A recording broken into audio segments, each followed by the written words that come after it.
ये NCERT class 10th का chapter 5.2 है, अरिथमेटिक प्रोग्रेशन।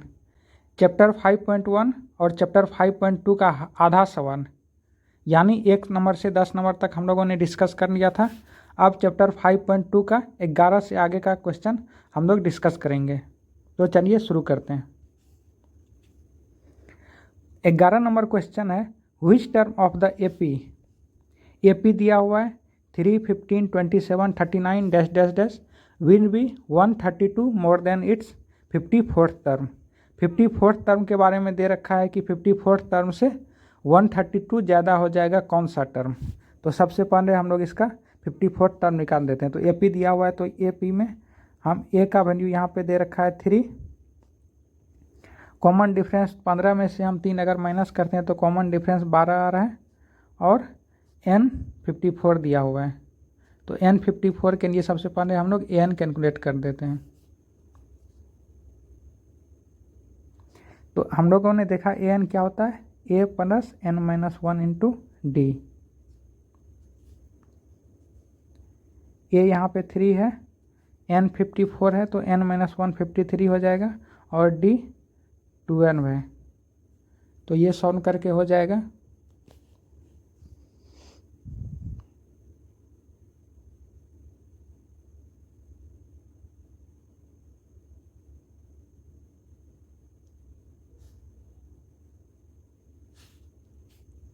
ये सॉल्व करके 636 हो रहा है, उसमें 3 जोड़ेंगे तो 639 an का वैल्यू आ रहा है। अब क्वेश्चन में दे रखा है कि an जो है an से 132 ज़्यादा होगा कौन सा टर्म। तो 639 से हम माइनस कर देते हैं 132, क्योंकि 132 ज़्यादा हो रहा है। तो 639 से अगर 132 माइनस करते हैं तो ये हो जाता है 507। अब आपको क्वेश्चन में पूछ क्या रहा है कि 507 जो है इस एपी का कौन सा टर्म होगा। तो an अब 507 रख के इस एपी को सॉल्व कर देते हैं।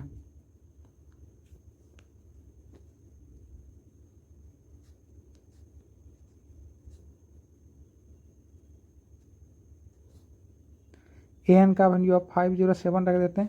a का वैल्यू 3 ही है, n माइनस 1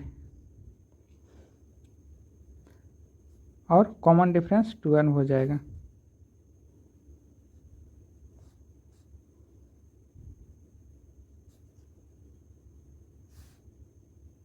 थ्री को उधर भेज देते हैं।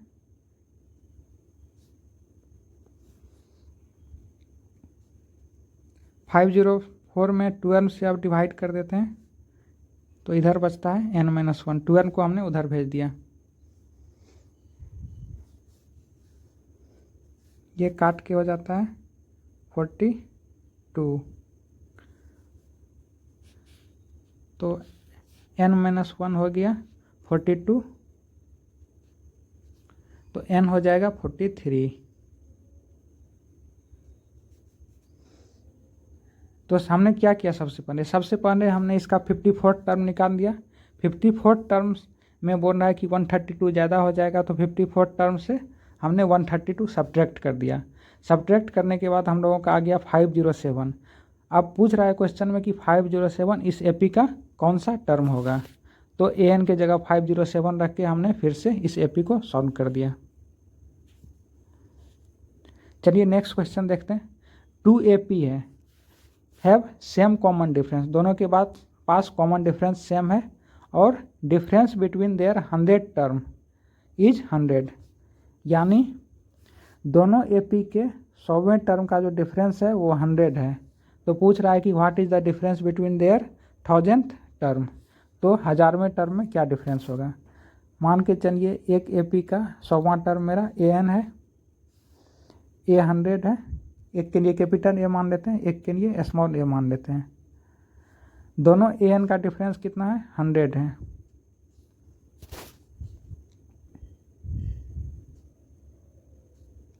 दोनों का 100वां टर्म ही है, तो 100 minus 1 a plus n minus 1 into common difference same ही है, तो दोनों के लिए कॉमन डिफरेंस डी ही मान लेते हैं।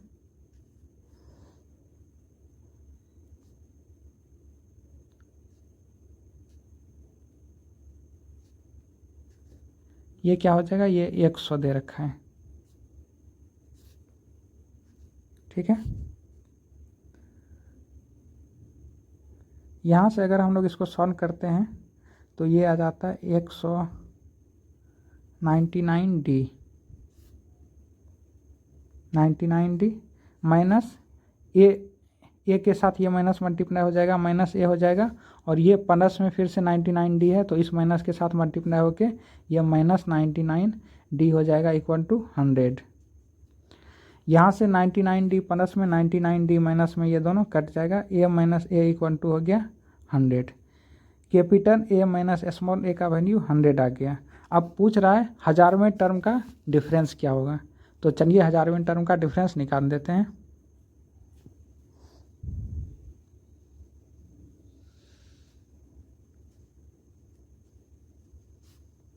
टू वाट यही पूछ रहा है।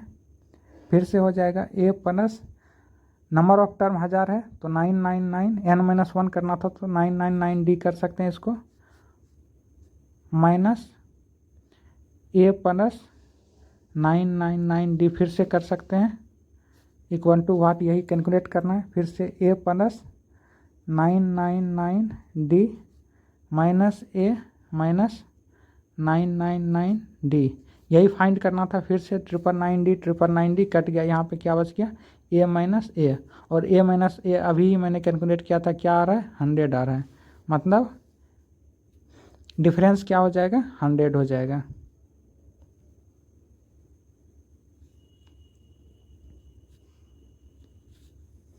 नेक्स्ट क्वेश्चन है how many 3 digit number are divisible by 7, कितना 3 डिजिट नंबर जो है 7 से डिविजिबल है ये पूछ रहा है। तो 7 से डिविजिबल पहला 3 डिजिट नंबर क्या होता है,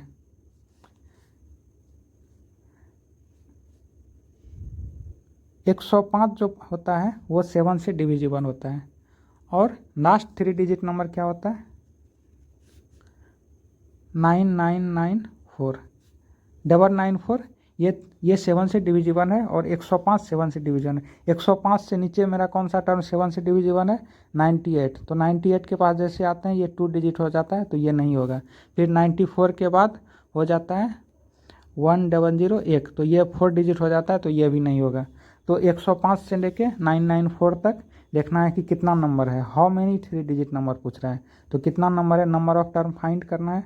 तो ए एन का वैल्यू यहाँ पे क्या हो जाएगा 994, ए एन इक्वल टू 994, और ये इक्वल टू हो जाएगा ए प्लस n-1 इंटू डी। तो ए का वैल्यू यहाँ पे 105 हो जाएगा, 105 plus n-1 into d. Common difference 7, इसके बाद 105 के बाद अगला 7 से डिविजिबल टर्म कौन सा होगा 112, यानी कॉमन डिफरेंस यहाँ पे क्या है 7 है।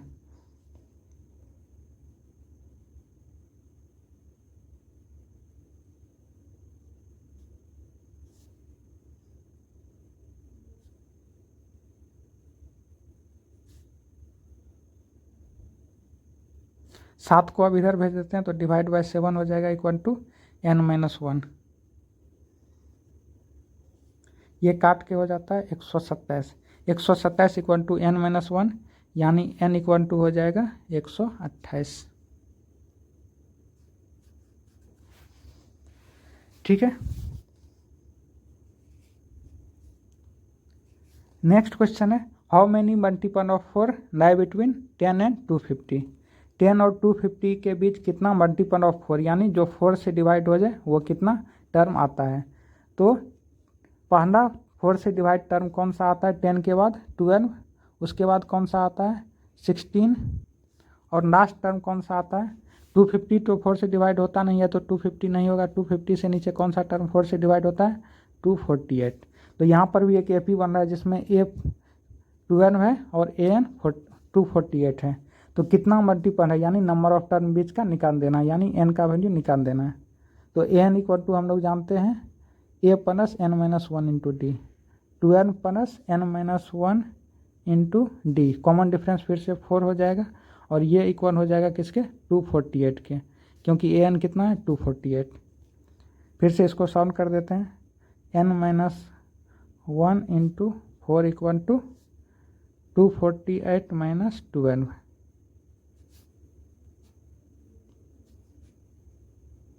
236 हो जाएगा, और n-1 इक्वल टू हो जाएगा 236 डिवाइड बाय 4। n-1 हो गया 59, तो n कितना हो जाएगा 60 हो जाएगा।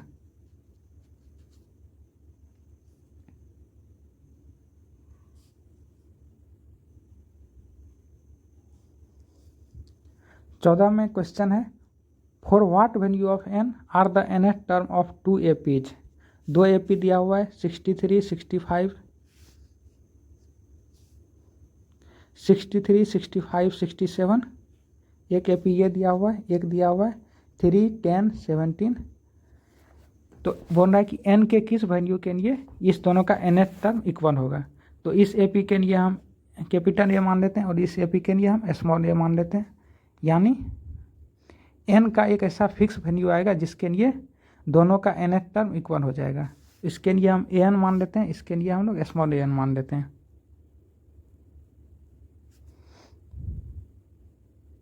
an इक्वल टू an, दोनों का nth टर्म इक्वल होगा n के किसी वैल्यू के लिए। तो दोनों के लिए an का हम फार्मूला यूज कर लेते हैं। an का फार्मूला होता है a प्लस, तो a यहाँ पे क्या है 63 है, प्लस n-1। n तो पता नहीं है, अननोन है, लेकिन फिक्स है दोनों के लिए। और d क्या है, कॉमन डिफरेंस। 65 से अगर 63 माइनस करते हैं तो 2 आता है, यानी कॉमन डिफरेंस 2 हो जाएगा। अब इस AP के लिए देखते हैं, इस AP के लिए a का वैल्यू 3 है, 3 प्लस n-1, n तो पता नहीं है, इंटू d, कॉमन डिफरेंस यहाँ पे क्या है 10 में से अगर 3 माइनस करते हैं तो 7 आता है। तो अब 3 को इस साइड भेजते हैं तो 63 माइनस 3 यानी 60 हो जाएगा, और n-1 इंटू 7 इसको मल्टीप्लाई कर देते हैं तो 7n-7 हो जाएगा। इस पूरे टर्म को हम मल्टीप्लाई करके कर देते हैं, और इस पूरे टर्म को हम राइट साइड में भेज देते हैं, और फिर ये हो जाएगा -2n प्लस 2। राइट साइड में भेज के साइन चेंज कर दिए हैं, 2n इधर प्लस में था, इधर आएगा माइनस में हो जाएगा, इधर -2 प्लस में है, इधर आएगा माइनस में था, इधर आएगा प्लस में हो जाएगा। 60 इक्वल टू हो जाएगा 7n से 2n गया तो 5n बचा, और 7 से 2 गया तो -5 बचा। तो 60 माइनस 5 यानी 60 प्लस 5 यानी 65 हो जाएगा। 65 इक्वल टू 5n, तो n इक्वल टू 13। इस तरह से बहुत ही आसान सवाल है, तो इस तरह से हम लोग इसको बनाते हैं। नेक्स्ट क्वेश्चन है, डिटरमाइन द AP डिटरमाइन करना है जिसका तीसरा टर्म 16 है। तीसरा टर्म 16 है, मतलब A3 का वैल्यू 16 है। A3 का क्या मतलब होता है, a plus 2d, a plus 2d equal to 16। And seventh term exceeds the fifth term by 12। Seventh term जो है A7 एक्सीड्स कर रहा है, मतलब ज़्यादा हो रहा है, किससे, A5 से। कितना से ज़्यादा हो रहा है, 12 से ज़्यादा हो रहा है, ठीक है। तो A7 का वैल्यू क्या हो जाएगा, a plus 6d, a plus n-1 into D करेंगे तो a प्लस 6d हो जाएगा, माइनस A5 के लिए हो जाएगा a plus n-1 into D, तो a प्लस 4d हो जाएगा, और इस माइनस से हम मल्टीप्लाई कर देते हैं तो माइनस a माइनस 4d हो जाता है इक्वल टू 12। a से a कट गया, 2d से 6d से 4d गया तो 2d बचा, 2d इक्वल टू 12, तो d इक्वल टू हो जाएगा 6।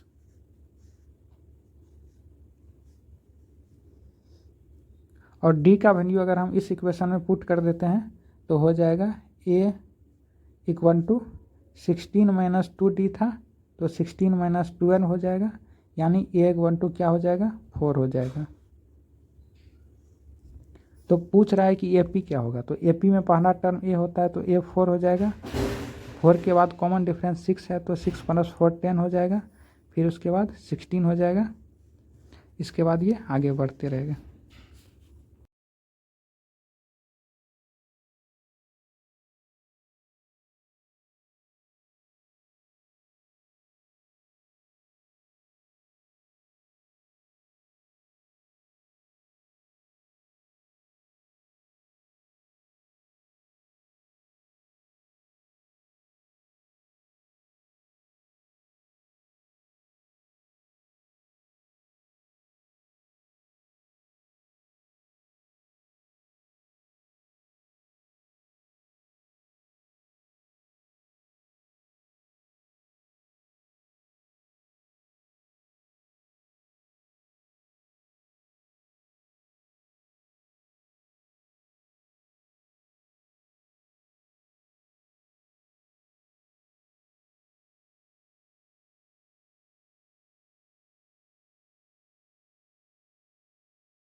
अगला क्वेश्चन है फाइंड द 20th टर्म, 20वां टर्म पूछ रहा है फ्रॉम द लास्ट से 20वां टर्म पूछ रहा है ऑफ द AP 3, 8, 13, 253। ये AP दिया हुआ है, इसके लास्ट से 20वां टर्म पूछ रहा है। तो लास्ट से 20वां टर्म पूछ रहा है और हमको नंबर ऑफ टर्म नहीं पता है, तो हम क्या करते हैं AP को रिवर्स कर देते हैं। मतलब पहला टर्म हम 253 लिख देते हैं। कॉमन डिफरेंस यहाँ पे कितना है, हर टर्म 3 से ज़्यादा 5 से ज़्यादा हो रहा है। 3 से 5 जोड़ेंगे तो 8 होगा, 8 में 5 जोड़ेंगे तो 13 होगा। तो अगर हम लास्ट से लिख रहे हैं तो मतलब हमको 5 घटाना पड़ेगा। तो 253 से 5 घटाएंगे तो 248 हो जाएगा, इससे 5 घटाएंगे फिर से 243 हो जाएगा, और इस तरह से ये AP आगे जाते रहेगा। और यहाँ पे नंबर ऑफ टर्म कितना है 20 है, क्योंकि लास्ट से 20वां टर्म करना है तो नंबर ऑफ टर्म 20 है। और कॉमन डिफरेंस यहाँ पे अब हो जाएगा, अगर हम उधर से आते तो कॉमन डिफरेंस 5 था, इधर से जा रहे हैं तो कॉमन डिफरेंस कितना हो जाएगा -5 हो जाएगा। और अगर नहीं भी आपको समझ में आ रहा है तो 248 से 253 आप सब्ट्रैक्ट करके देख लीजिए, -5 ही आता है। तो अब यहाँ से AN निकाल देते हैं, A + n-1 इंटू डी। ए अब क्या हो जाएगा 253 हो जाएगा प्लस n-1, तो 20 - 1 यानी 19 इंटू डी। कॉमन डिफरेंस कितना हो जाएगा -5 हो जाएगा, -95 यानी 158। ये हो जाएगा 20th टर्म।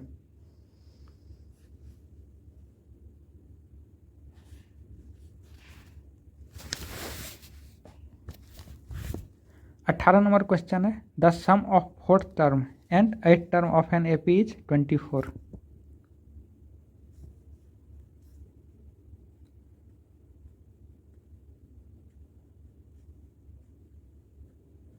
और क्या दे रखा है the sum of 6th term and 10th term, ये क्या दे रखा है 44। तो find the first 3 term of the AP। A4 के लिए क्या हो जाएगा A + n-1 into D, 3D plus A + 7D = 24। और ये हो जाएगा A + 5D plus A + 9D = 44। ये 2A और A जोड़ के 2A हो जाएगा, और 3D और 7D जोड़ के 10D हो जाएगा = 24। 2 अगर हर जगह से कॉमन लेते हैं तो A + 5D = 24/2 यानी 12। और यहाँ पे हो जाएगा 2A + 9 और 5 14D = 44। यहाँ से भी हम 2 कॉमन लेते हैं, A + 7D = 2 को इधर भेजते हैं, 44 में 2 से डिवाइड हो जाएगा तो 22 बचेगा। 2 इक्वेशन आ गया, दोनों इक्वेशन को सॉल्व करके A और D हम लोग कैलकुलेट कर सकते हैं।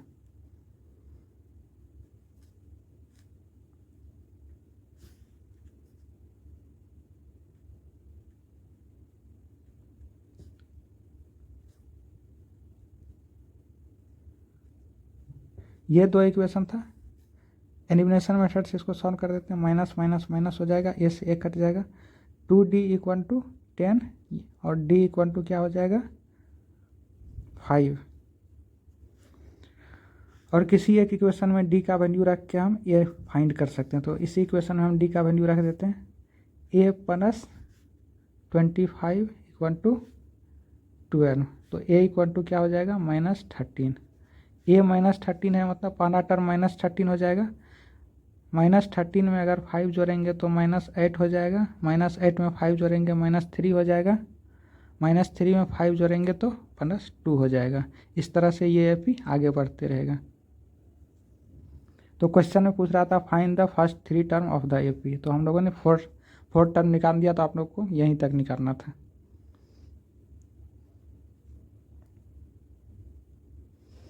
नेक्स्ट क्वेश्चन है सुब्बाराव स्टार्टेड वर्क इन 1995। 1995 में काम शुरू किया at an annual salary of 5000। Annual salary 5000 है and received an increment of 200 each year. हर साल उसका इंक्रीमेंट कितना होता है, 200 से बढ़ जाता है सैलरी, यानी 5200 हो जाएगा, फिर 5400 हो जाएगा। पूछ रहा है कि in which year did his income reach 7000, 7000 पे उसका इनकम कब पहुंच जाएगा, ये क्वेश्चन में पूछ रहा है। मतलब कि ये आपका एक एपी बन गया, एपी में एन क्या हो जाएगा, यहाँ पे 7000 हो जाएगा, एन 7000 हो जाएगा। एन इक्वल टू हम लोग कर सकते हैं यहाँ से 7000 equal to a plus n minus 1 into d. A क्या है, 5000 है, नंबर ऑफ टर्म नहीं पता है तो n माइनस 1 ही रखेंगे, और कॉमन डिफरेंस हर साल 200 से इंक्रीमेंट हो रहा है तो कॉमन डिफरेंस क्या हो जाएगा, 200 हो जाएगा। 7000 से 5000 माइनस करेंगे 2000 इक्वल टू हो जाएगा n minus 1 into 200, n minus 1 हो जाएगा, 2000 में 200 से डिवाइड करेंगे तो 10 हो जाएगा, n माइनस 1 10 हो जाएगा, तो n इक्वल टू क्या हो जाएगा, 11 हो जाएगा। यानी 11 साल बाद उसका सैलरी कितना हो जाएगा, 7000 हो जाएगा। तो 11 साल बाद यानी 1995 में 11 जोड़ देते हैं, अभी 1995 है, 11 जोड़ देंगे तो ये हो जाएगा 2006, 2006 में उसका सैलरी क्या हो जाएगा, 7000। नेक्स्ट क्वेश्चन है, Ramkali saved ₹5 in first week. First week में वो कितना सेव कर रही है, 5 रुपये सेव कर रही है। उसके बाद इंक्रीज हर वीकली सेविंग बाय 1.75, यानी अगले वीक क्या हो जाएगा, 6.75 हो जाएगा। इस तरह से उसका बढ़ रहा है। इफ़ द nth वीक में बोल रहा है हर weekly saving become 20.75, nth week में उसका वीकली सेविंग कितना हो रहा है, 20.75। तो पूछ रहा है कि नंबर ऑफ टर्म क्या होगा, तो ए एन इक्वल टू यहाँ पे क्या है 20.75, ए एन इक्वल टू क्या होता है a plus n minus 1 into d. N तो नहीं पता है, n minus 1 into d, common difference कितना है 1.75, और ए एन का वैल्यू क्या हो जाएगा यहाँ पे 20.75। तो इसको इक्वल कर देते हैं, 20.75 equal to 5 plus n minus 1 into 1.75। तो 20.75 से अगर 5 माइनस करते हैं तो हो जाता है 15.75 equal to n minus 1 into 1.75। 15.75 को अगर 1.75 से डिवाइड करते हैं तो ये आ जाता है 9, ये दोनों कट के 9 आ जाएगा। n माइनस 1 इक्वल टू 9, तो n इक्वल टू क्या हो जाएगा 10 हो जाएगा। तो 10वें वीक में उसका सैलरी कितना, उसका सेविंग कितना हो जाएगा 20.75। तो अभी चैप्टर 5.2 कंप्लीट हो गया। अगले वीडियो में हम लोग चैप्टर 5.3 जिसमें सम ऑफ एपी हम लोग को कैलकुलेट करना है वो वीडियो हम देखेंगे। तब तक के लिए गुड बाय।